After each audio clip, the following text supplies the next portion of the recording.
زه دې په ځان باندې مین کړم ته اوس کوه په غځېدلو پښو خوبونه.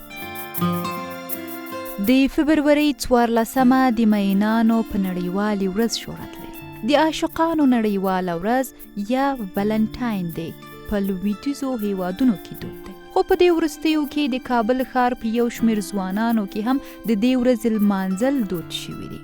په دې ورځ مینان یو بل ته د خپلې مینې څرګندونه کوي او د مینې دغه څرګندونه معمولا د عاشقانو د ورځې کارت، د ګلانو ګېډۍ، شیرني، ټلیفوني پیغامونو او نورو بیلابیلو ډالیو په لیږلو سره وي. په کابل کې د نورو ورځو په پرتله د ورځو کې د ګلفروشۍ کوڅه او د ګلانو په پلورنځیو کې ځانګړې ګڼه ګوڼه لیدل کېږي. د کابل ښار په ګلفروشي کوڅه کې د ګلانو یو شمېر پلورونکي وایي چې د نورو ورځو په پرتله په دې ورځې د ګلانو خرڅلاو ډیر دی. زیادتر مردم به نامزاد خود میبره، زیادتر بچه ها میایه به خانم خود میبره، خانم ها میایه به شوهر خود تحفه میبره. دیگه اینی طبقه نامزاددارا و کسایی که شوهر داره به حساب یا خانم داره زیادتر میایه از پیش ما گلیا. د مینانو ورځ داسې نه ده چې تنها یوه ورځ وي. مینانو ورځ هره ورځ ده.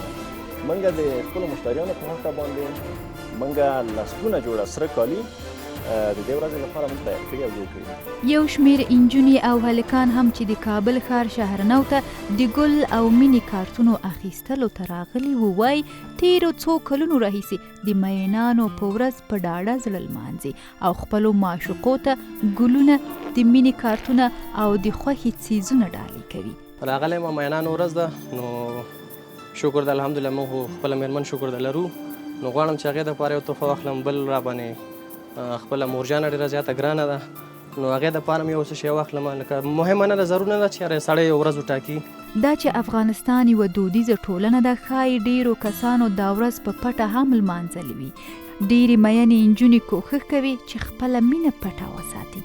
په کلي کې د دوو مینو دیدنونه اسانه نه وي، خو دا دیدنونه په غلا غلا په باغ، پوله، پټي او تر ټولو ډېر په ګودر کې کیدای شي چې ډېرې لنډۍ هم ورته ویل شوي.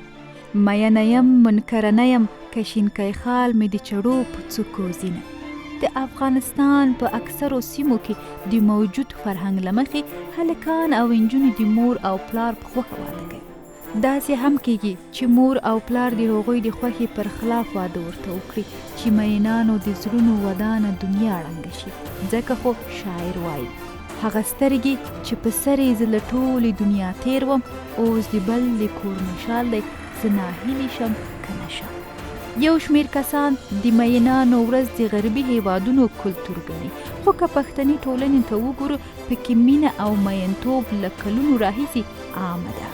مازدیګر لمونځ رانه قضا شو، نوی مین وم په دیدن دې نه مړېدمه.